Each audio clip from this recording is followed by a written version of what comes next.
teman edukasi, bersama aku, Kak Nisa. Kali ini kita akan membahas pelajaran sejarah Indonesia atau sejarah wajib kelas 10 semester genap, materi akulturasi budaya, pengaruh masuknya agama Hindu-Buddha di Indonesia. Kamu tahu apa itu akulturasi? Ya, akulturasi adalah proses pencampuran kebudayaan yang satu dengan kebudayaan yang lain sehingga menghasilkan kebudayaan yang baru yang tidak menghilangkan ciri khas kebudayaan asli kedua budaya itu sendiri. Akulturasi budaya Indonesia terjadi karena beberapa faktor.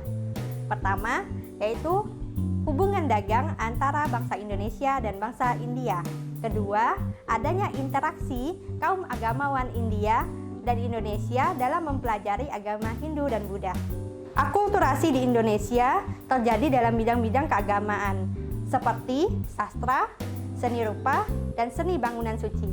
Selain itu juga dalam bidang pemerintahan seperti upacara di keraton, lembaga kemasyarakatan, dan organisasi ketatanegaraan. Kontak antar golongan agamawan di India terhadap golongan bangsawan ataupun raja-raja di Indonesia sangat berpengaruh terhadap akulturasi budaya Indonesia itu sendiri. Frederick David Kanbos menyimpulkan bahwa kebudayaan Indonesia kini lebih banyak dipengaruhi oleh kebudayaan asli Indonesia dibanding kebudayaan bangsa lain. Budanisasi di Indonesia berpusat di Jawa Tengah dan Jawa Timur, sedangkan Hinduisasi di Indonesia berpusat di Bali. Misalnya, masyarakat Bali mengenal sistem kasta, walaupun tidak menerapkannya secara utuh. Contoh akulturasi budaya di Indonesia. Pertama, dalam bidang seni bangunan. Dalam pembuatan bangunan, seniman Indonesia berpatokan pada silpa sastra. Apa itu silpa sastra? Silpa sastra adalah kitab pegangan atau panduan dalam pembuatan candi dan arca ataupun bangunan yang mendapat unsur Hindu ataupun Buddha. Nah, misalkan dalam pembangunan candi terdapat 3 bangunan utuh. Pertama, Kamadatu, yaitu kaki candi, Rupadatu, tubuh candi, dan Arupadatu adalah atas candi. Bangsa Indonesia hanya mengambil unsur India sebagai dasarnya, sedangkan bentuk dari kebudayaannya itu sendiri bercorak Indonesia sekali. Bentuk bangunan candi di Indonesia itu megah-megah, terdapat bangunan-bangunan patung-patung dewa-dewi maupun Buddha. Bagian-bagian candi dan stupa adalah ciri khas dari India. Bagaimana dengan unsur Indonesianya? Nah, bentuknya candi itu kalau kita perhatikan berundak-undak.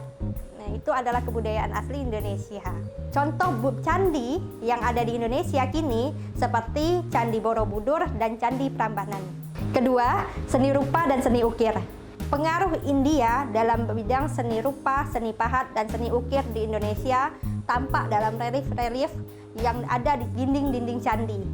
Contohnya, relief yang dipahatkan pada dinding pagar langkan Candi Borobudur yang berupa pahatan riwayat Sang Buddha.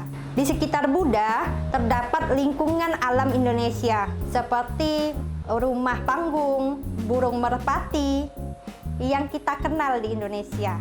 Contoh relief lain, pada relief Kalamakara terdapat motif-motif binatang. Yang kita kenal di Indonesia, binatang itu telah difilosofiskan oleh masyarakat Indonesia sebagai makhluk yang disucikan, dilindungi, begitu. Sehingga ketika ada lukisan binatang di dinding candi maupun lingkungan alam Indonesia, masyarakat Indonesia memiliki kedekatan dengan agama Hindu dan Buddha itu sendiri. Ketiga, dalam bidang sastra dan aksara. Pengaruh India dalam bidang seni sastra di Indonesia berbentuk seperti prosa dan tembang atau puisi. Berdasarkan isinya, kesusastraan di Indonesia dapat dikelompokkan menjadi 3, yaitu tutur atau pitutur berupa kitab keagamaan, kitab hukum, dan wiracarita, cerita-cerita kepahlawanan seperti kitab Ramayana dan Mahabharata. Dari kisah Ramayana dan Mahabharata melahirkan kebudayaan yang baru yang kita kenal sampai saat ini, yaitu perwayangan. Pertunjukan wayang kulit di Indonesia sangat edukatif. Wayang merupakan kebudayaan asli Indonesia. Seni pahat dan ragam hias yang terdapat dalam wayang disesuaikan dengan kebudayaan asli Indonesia. Tokoh-tokoh pewayangan seperti Petruk, Semar, dan Gareng adalah tokoh asli yang diciptakan oleh seniman Indonesia yang tidak terdapat di India. Muncul pula kitab Bharatayuddha yang diciptakan oleh orang asli Indonesia, yaitu Empu Sendah dan Empu Panulu. Keempat, sistem kepercayaan. Di India, candi atau kuil berfungsi sebagai tempat pemujaan. Berbeda dengan di Indonesia. Candi di Indonesia selain sebagai tempat pemujaan juga sebagai tempat pemakaman, di mana abu jenazah dari raja-raja disimpan di candi tersebut. Itulah sebabnya di Peripih, yaitu tempat untuk menyimpan abu dari jenazah raja-raja tersebut, di sampingnya disimpan patung-patung yang berupa perwujudan dari raja tersebut dalam bentuk dewa yang dia puja.